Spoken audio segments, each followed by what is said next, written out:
ಇವತ್ತಿನ ಡೇ ಹೇಗೆ ಸ್ಟಾರ್ಟ್ ಮಾಡಿದ್ರಿ ನೀವು? ನಾರ್ಮಲ್ ಆಗಿ 7 o'clock ಎದ್ದೇಳ್ತೀನಿ, ಶೂಟ್ ಇಲ್ಲ ಅಂದರೆ. ಶೂಟ್ ಇದ್ದರೆ 5 o'clock ಎದ್ದೇಳ್ತೀನಿ. ಎದ್ದು ಮಾಮೂಲಿ ಎಲ್ಲ ಮುಗಿಸಿ ಇದು ಜಿಮ್ಗೆ ಹೋಗ್ತೀನಿ ಬೆಳಿಗ್ಗೆ. ಓಕೆ. ಸೊ ಪ್ರೋಟೀನ್ ಎಲ್ಲ ಹಾಕಿ ಬಂದು ನಾನೇ ಟಿಫನ್ ಬ್ರೇಕ್ಫಾಸ್ಟ್ ಮಾಡ್ಕೊಂಡು ತಿಂದು ರೆಡಿ ಆಗ್ಬಿಟ್ಟು ಇಲ್ಲಿಗೆ ಬಂದಿದ್ದೀನಿ. ಆರ್ಟಿಸ್ಟ್ ಅಂದರೆ ಒಂದು ಇದು ರೊಟೀನ್ ಅಂದರೆ ಜಿಮ್ಗೆ ಹೋಗಲೇಬೇಕು, ಮೇಂಟೈನ್ ಮಾಡಲೇಬೇಕು. ಸೊ ನೀವು ಎಷ್ಟು ಮೇಂಟೈನ್ ಮಾಡ್ತೀರಾ? ಅಂದ್ರೆ ಆರ್ಟಿಸ್ಟ್ಗಳಿಗೆ ಅಂತಾನೆ ಇಲ್ಲ ಮೇಡಮ್, ಎಲ್ಲರಿಗೂ ಅದೊಂದು ಮುಖ್ಯ. ಯಾಕೆಂದ್ರೆ ಬಾಡಿ ಬಿಲ್ಡ್ ಮಾಡಬೇಕು ಅನ್ನೋದಕ್ಕೋಸ್ಕರ ಹೋಗೋದಕ್ಕಿಂತ ನಮ್ಮ ಮೈಂಡ್ ರಿಫ್ರೆಶ್ ಆಗಿರ್ಬೇಕು ಅನ್ನೋದಕ್ಕೋಸ್ಕರ ನಾನೇನು ಹೆವಿ ವೆಯ್ಟ್ಸ್ ಎತ್ತಿ ಫುಲ್ ಬಲ್ಕ್ ಆಗೆಲ್ಲ ಮಾಡಬೇಕು ಅಂತ ಅವೆಲ್ಲ ಏನಿಲ್ಲ. ಜಸ್ಟ್ ನನಗೊಂದು ಮೈಂಡ್ ರಿಫ್ರೆಶ್ಗೋಸ್ಕರ ನಾನು ಜಿಮ್ಗೆ ಹೋಗ್ತೀನಿ. ಓಕೆ. ಹೆಲ್ತಿ ಆಗಿರ್ಬೇಕು ಅಂತ ಜಿಮ್ಗೆ ಹೋಗ್ತೀರಾ.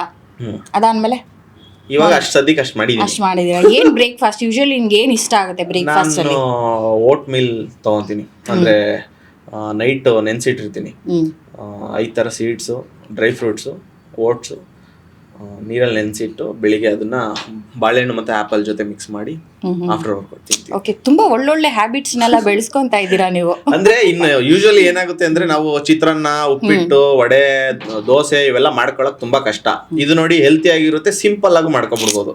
ಬ್ಯಾಚುಲರ್ಸ್ ಆಗಿದ್ರೆ ಇದೆಲ್ಲ ಏನಂದ್ರೆ ಇದೆಲ್ಲ ಈಸಿ ಅಂತಾನ ಅಥವಾ ಅದನ್ನ ಮಾಡ್ಕೊಳ್ಳೋದು ಕಷ್ಟ ಅಂತಾನ?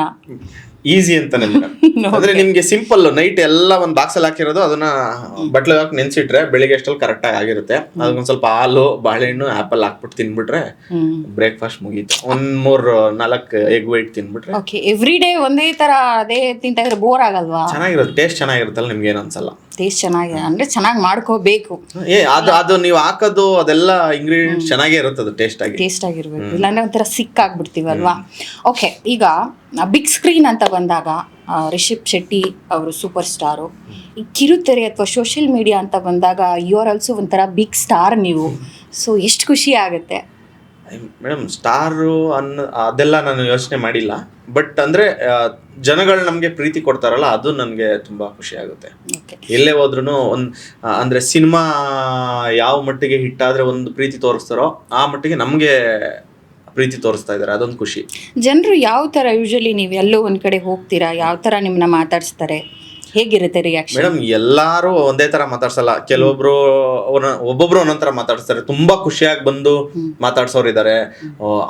ಅಂದ್ರೆ ನಮ್ಗೆ ಏಜ್ ಬ್ಯಾರಿಯರ್ಸ್ ಇಲ್ಲ. ನಾವು ಫ್ಯಾಮಿಲಿ ಕಂಟೆಂಟ್ ಮಾಡೋದ್ರಿಂದ ಏಜ್ ಆಗಿರೋ ಅಜ್ಜಿರು ಕೂಡ ಮಾತಾಡಿಸ್ತಾರೆ, ಅಂಕಲ್ಗಳು ಮಾತಾಡಿಸ್ತಾರೆ, ಏಜ್ ಆಗಿರೋರು ಮಾತಾಡಿಸ್ತಾರೆ, ಯಂಗ್ ಏಜ್ ಚಿಕ್ಕ ಹುಡುಗರು ಮಾತಾಡಿಸ್ತಾರೆ.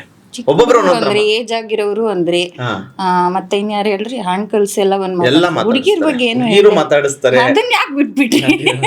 ಅಂದ್ರೆ ಕಾಮನ್ ಆಗಿ ಒಂದು ಅಂದ್ರೆ ಸಿನಿಮಾದವರು ಇವ್ರಿಗೆಲ್ಲ ಈ ತರ ಫ್ಯಾನ್ಸ್ ಇದ್ದೇ ಇರ್ತಾರೆ. ಅದೇ ಹುಡುಗಿರ ಬಗ್ಗೆ ಹುಡುಗರೆಲ್ಲ ಮಾತಾಡಿಸ್ತಾರೆ. ಅದ್ರಲ್ಲೂ ನಮ್ಗೆ ಜಾಸ್ತಿ ಏಜ್ ಆಗಿರೋರು ಅವರು ತುಂಬಾ ಎಂಜಾಯ್ ಮಾಡಿ ನಮ್ಮ ವಿಡಿಯೋಗಳನ್ನ ತುಂಬಾ ಖುಷಿಯಿಂದ ಮಾತಾಡಿಸ್ತಾರೆ. ಯಾಕೆಂದ್ರೆ ಅವರು ಎಲ್ಲ ಸೀರಿಯಲ್ ಅಡಿಕ್ಟ್ ಆಗಿರ್ತಾರೆ. ಅವ್ರನ್ನ ಒಂದು ಯೂಟ್ಯೂಬ್ ಕಂಟೆಂಟ್ ಇಂದ ಮೆಚ್ಚಿಸೋದಿದೆಯಲ್ಲ, ಅದು ಭಾರಿ ಕಷ್ಟ.